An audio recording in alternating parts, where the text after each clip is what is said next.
I'm Mara Webster with In Creative Company, and today I'm so excited to be joined by the wonderful Leslie Bibb to talk all about the Apple TV Plus series Palm Royale. And I wanted to start by talking about some of the inspirations that you pulled from in order to play Dinah, because it sounds like it was this kind of rich dive into a lot of photography and art in different ways. I know you were looking Yeah, at Slim Aaron's photography, which Abe Sylvia, the showrunner, was using as a real visual tool.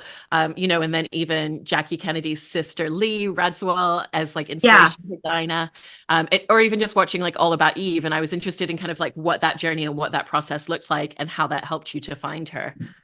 It's funny. I just was like, because we did the show like 2 years ago. So I was like, I've got to remember that interview. I think so I did a few things. I did the Slim Aaron's books were the first thing. I bought three of them and I schlepped them around from New York to LA and like to every apartment or house I rented while we shot the show. They were very heavy, but and it's beautiful people doing beautiful things in beautiful places or something with Slim Aaron's just you know mojo. And like I feel like they took like Cornelia Guest's pool was an inspo for Dinah's pool, which was pretty amazing. So I think there was an a a luxury to all of this, but was really the photos were great, but also you would read about some of these women and reading about them, what he wrote about them was starting to crack on for me. Just, I guess, a feeling of, I don't want to say being stuck, but being held in a certain place, whether it be by society, by where you are in your marital set, like how the world viewed women and how they were supposed to act and what should make them happy, and the ceiling that they were allowed to not go past. And I remember he wrote in the pilot, he described her as Barbara Parkins. It was like it's something about Barbara Parkins. And so, of course, I'd already seen Valley of the Dolls, but I rewatched it, and it's a fine movie. But I started deep diving on her, and there's this interview, and I just watched it, and I was like, oh, that's why it was so riveting. If you do it, it's a Bobby Wygant. It's like Wygant. Watch this interview. Um, and it's with Barbara Parkins, and they're visiting her on the set. And what's so funny is it's two of these women just sitting there, and Barbara keeps just looking at the camera and then going back, and then they start to get in a tiff because this woman says something to Barbara, and Barbara, and just the way they just had this interchange with each other, I was like, oh, there's Dinah. There she is. This collectedness, there's just a thing like this coiledness to her that I felt. And then the woman asked Barbara Parkins, like, are you married? And she said, no, I'm not. And then she said, do you live at home with your parents? And I thought, she's a grown ass woman. And that was the question, like, are you married or do you live at home with your parents? And Barbara said she lived on her own and had her own apartment. And I was like, oh my God, that was just fascinating that a woman's place was either married or at home with her mother. And so, and then then I've always sort of been fascinated by Lee Radziwill and that sister relationship of being the sister of this most famous, our version of Princess Diana.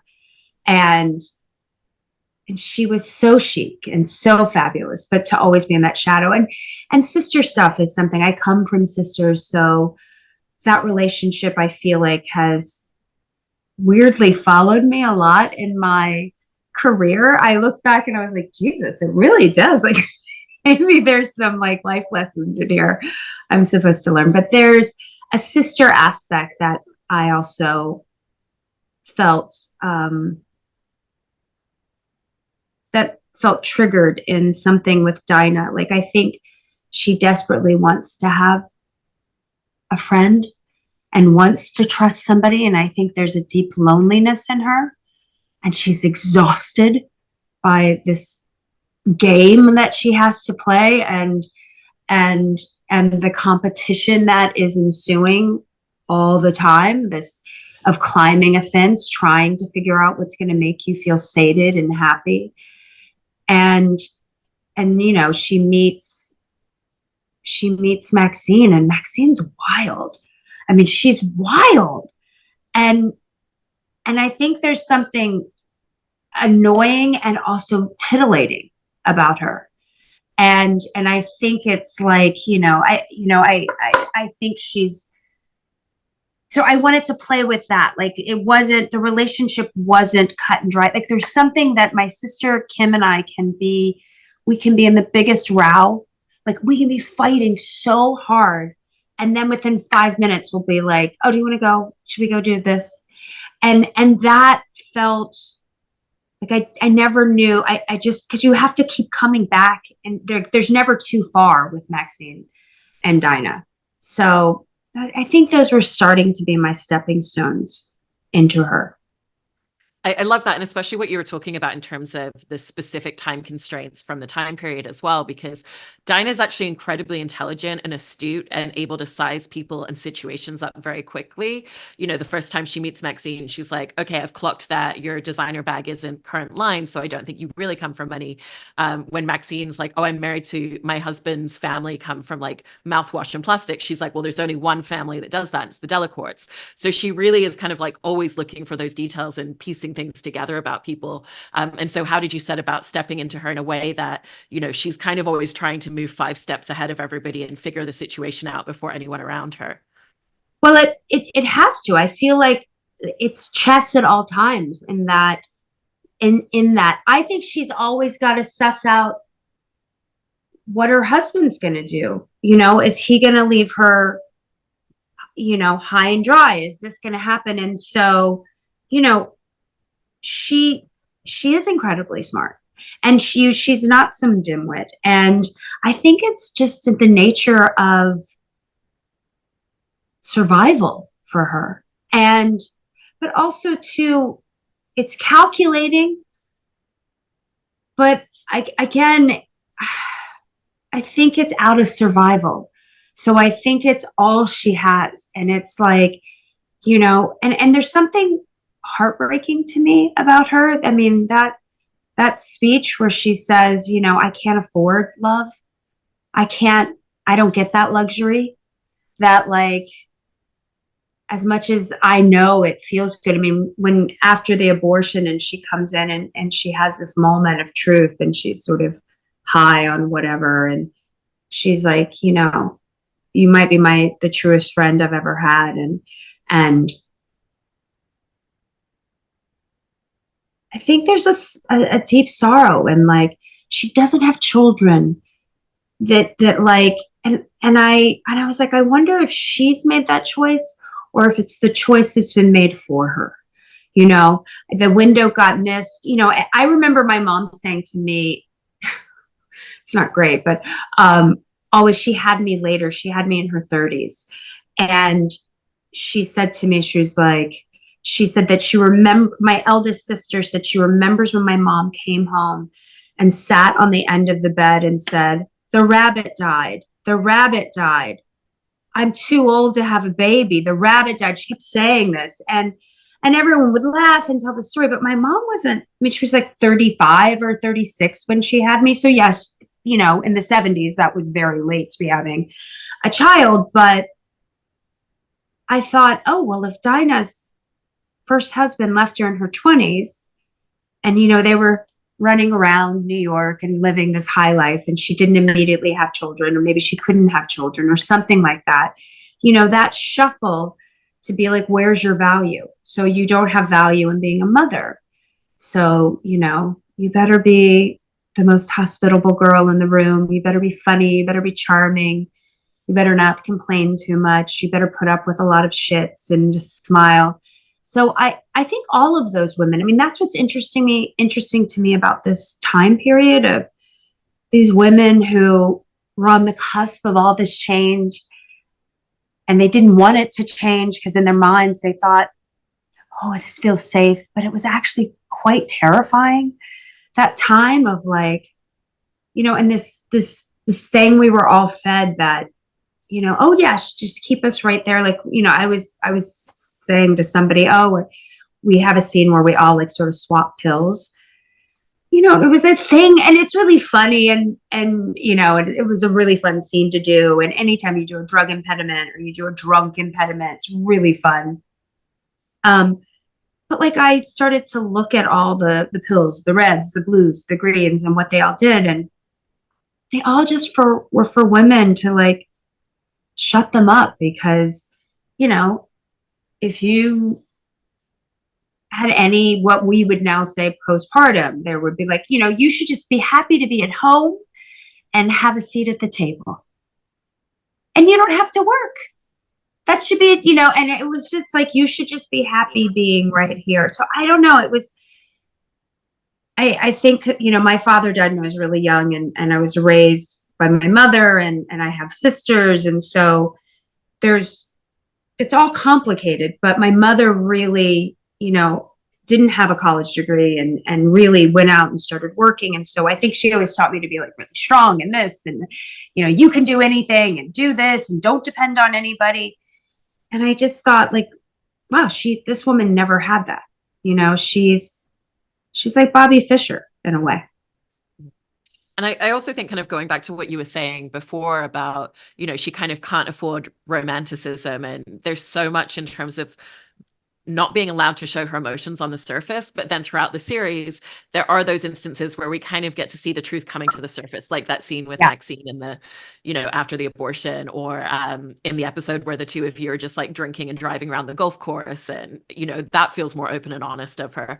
And so what was the space of playing a character that's kind of constantly pushing everything down inside, but then finding those little glimmers of this is the moment where we would still see it come to the surface for her?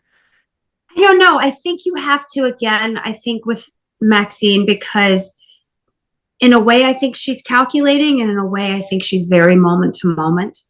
I think I just keep going back to the image of that she's coiled, that at any moment she's like a ball that's been about to be shot out into a pinball machine, and she gets bounced around. And so at all times, I don't know, I think she's a human, she's a person who is very on the balls of her feet, if that makes sense. And so just trying to keep her alive and always listening and always watching and always, I mean, she's a narcissist in the fact that, like, she's not going to go that far for Maxine, but at the same time, in her way, that advice she gives her is, this is what you need, this is what you do. It's like she is showing her the ropes. She isn't, setting her up to fail. And then in the next episode, it's like she's so complicated, Dinah, and yet so simple in a way. It's like she's a scared child who's like wants desperately to be picked for the kickball team, but then if she feels like she's done wrong, or Maxine does her wrong, there's like scenes to come, where I think Maxine rats me out and she doesn't, and it's like I turn on her so fast because it's such a betrayal, because I guess in the capacity that she has, that she's capable of. I mean, these women weren't really taught. It isn't what we have now, which is this whole idea that we can have a sense of community. Like what Laura Dern's trying to do at Our Bodies, Our Shelves is so foreign. Like this isn't the, this isn't what the magazines were talking about. We're still being told like, you should stay here, be happy with this. So I don't think she knows how to create a sense of community or a sense of tribe, if you will, or sisterhood. like the way they're doing at Our Bodies, Our Shelves, even though that's really funny and like, you know, somewhat ridiculous. It's like, it's so funny. And then when you have Maxine walk in and it's like, it's really, it makes for good television, I think. But I don't know. I feel like with Dinah, it was really just trying to keep her like a guy, like in a way, like she's knowing, but yet at the same time, on the balls of her feet and like very moment to moment. And there's I think she's a person, not that she I think that she reacts versus responds. You know, if she thinks something's happening, but then she never worries about the you know, she doesn't worry about the repercussions of those reactions. It's like, well, I'll figure it out. So I kind of love that about her. I mean, there's a real resourcefulness to her that and gumption I find that I really like about her. And I think she's also incredibly funny and charming at the same time. I don't know. She's a real, she's a complicated bag. She's not sort of like one thing. We both make the best characters to get to play. Yeah, right. Like I don't know. I don't know how to sum her up. And then you know, Abe starts writing stuff, and then you're in these scenes with Kristen, and then you get introduced, and then there's Allison, and you know, and then this thing happens where, you know, I also thought it was really funny when at the same time it's very childlike. It's all I keep going back with, like we were playing that tennis match, and we're playing tennis with my lover, and then I'm like, I'm so convinced that Maxine's flirting with my husband, and it really pisses me off. And like, so there's like this thing about her that is like, I don't know. I mean, she's kind of insane in that way, but it's again, I think childlike of like, this is what's happening now. And I also think like a fear response that kind of happens with her. But you know, I mean, those are all, when I say it like that, she sounds so unlikable, but I feel like she's kind of, but I don't know, I love her. So I find her charming, and like she's kind of a good time. You know what I mean? Like, you're going to go out with Dinah and you're going to have fun.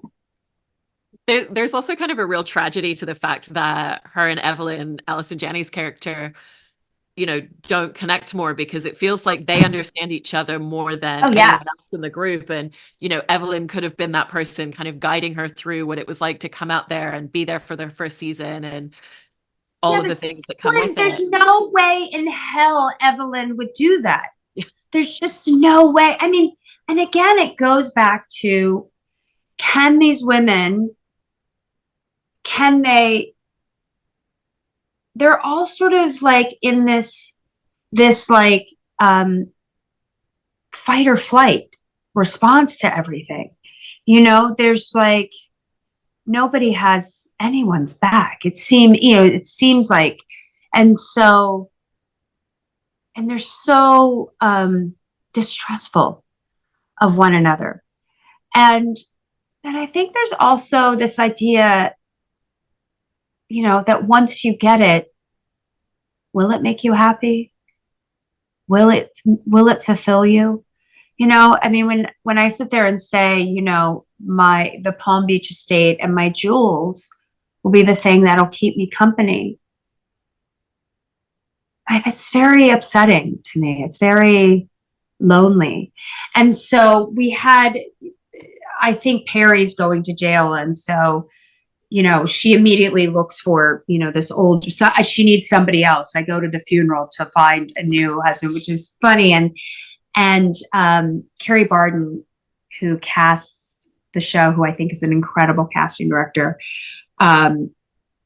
he cast Paul Sand, who was just such an incredible sort of like created improv, if you will, was on the Carol Burnett show, which is so cool. And so I remember meeting him, and he didn't know who I was, but I knew who he was. And I was so excited. And I remember we were at the funeral, we were doing the funeral scene, and I just had to wheel him around, and it was so cumbersome. And it just led to funny stuff. I thought, to the point that Abe was like, "What is happening? You guys," we were in the background and we were doing, like, I don't know, like I was just doing, like, I don't know, it was very moment to moment, whatever we were doing and filling the time because, and Abe was like, "I don't know what's happening, but I'm very into this relationship." And so Paul's so incredible, and something really hatched. And I started to feel like, for Dinah, in a way, this man really saw her and sort of made her feel so special. So it was kind of this amazing thing that I would have never, like when I was sitting down working and breaking my script and breaking, those episodes, I would have never crafted that and been like, I'm going to make the choice. It was something that really happened in the moment. And it was something that, as I sort of daydreamed about, I thought, wasn't that interesting? A man that probably the relationship isn't about sex. It's not a hand job on the Chris Craft. It's a relationship about him seeing me. And in essence, Paul really saw me, because he was like, "Oh, this is so fun." And I remember he would, anytime he said I did something funny or like I was really good at improv, it felt like, it was like Carol saying it. Like you were just like, so it sort of felt, it was like a fun discovery that just sort of was happening in the moment with, Carrie Barden's incredible, casting of this actor. And I really love working with him. I just loved those scenes. And then, of course, like, hey, and then I was like, really? You have to take him away from me? He has to be in love with Carol Burnett. If you're going to lose to anybody, at least it's Carol Burnett.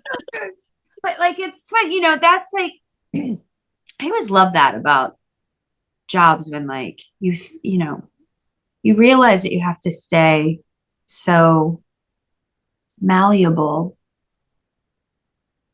So sort of like you have to prepare and, come to set with like your toolbox, I guess. And then, or just know that it's filled and like you'll, whatever you need is there in the arsenal. And then you really just see what happens with the other person. And so it was really, it was the most apparent for me in those scenes to watch me sort of shift an entire arc of a character, just for myself. Like I didn't even know if the writers were really here for it, but like it was the stuff that we were creating in the moment. And that was really cool, and it felt deep. And for me, it felt like I was, oh, I was always so concerned about like Dinah and the women in her life. And I thought, oh, well, Dinah's got a father and this is probably healing something in her. So I don't know, that's such a fun thing about acting, when someone comes in and they do great casting and you get to have that fun discovery in the moment. You know what I mean? And the physical side of playing her must be so rich as well, because I think that's why even the scenes that you were describing, where it's just Dinah, in the background of a scene pushing a wheelchair, you feel that embodiment of tension, going back to the description that you were using of her just being coiled up all the time. So there's kind of the physical side of the tension, but then there's also just, the aspects that are very specific to the time period, like, making sure that you're not crossing your legs and kind of like holding yourself much more straight in society in that way. And so what was like the physical embodiment and stepping into that like for you? Well, I think, I think wardrobe always helps that physicality too. And, we talk about it a lot with what Alex Friedman, our costume designer, did was she just like to our underpinnings, like everything was, you just felt this collection, if you will, from from the minute you went on set. Oddly, the fingernails were something that really, I don't know why. I mean, I don't have fingernails. I have like nubs, but those fingernails really did something that it just changed. It changed everything for me, for her.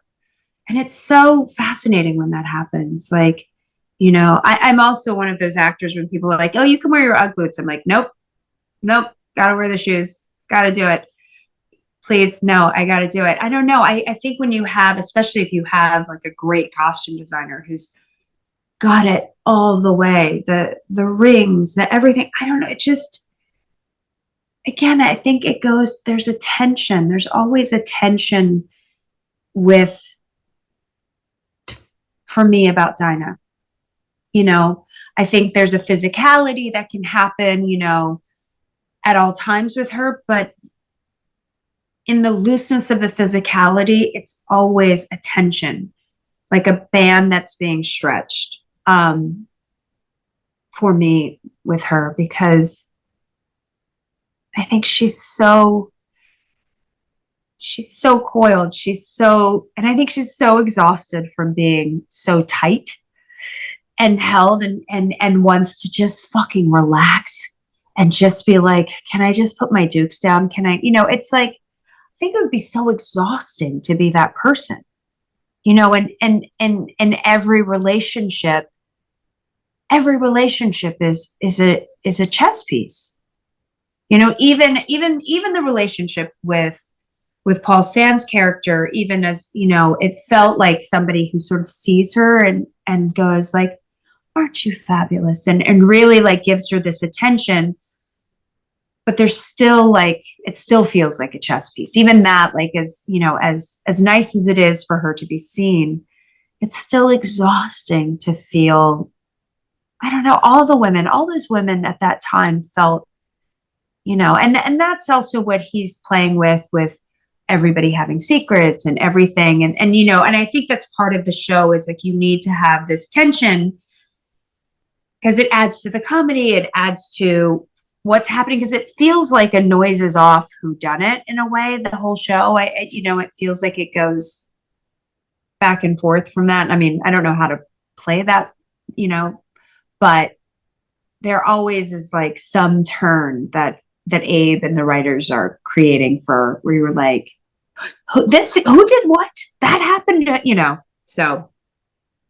And lastly, I wanted to talk a little bit about the last episode of the season, and kind of like the culmination of everything at the beach ball. Because for Dinah, it's, to see Evelyn show up with Eddie creates this real like disillusion and heartbreak. And then by the time it gets to the sequence where Maxine is on stage and kind of just like having this breakdown and talking about everybody in the audience, as much as Maxine's been like, have a more positive outlook, like believe in romance, and Dinah hasn't fully gotten there, she's allowed herself to believe it a little bit.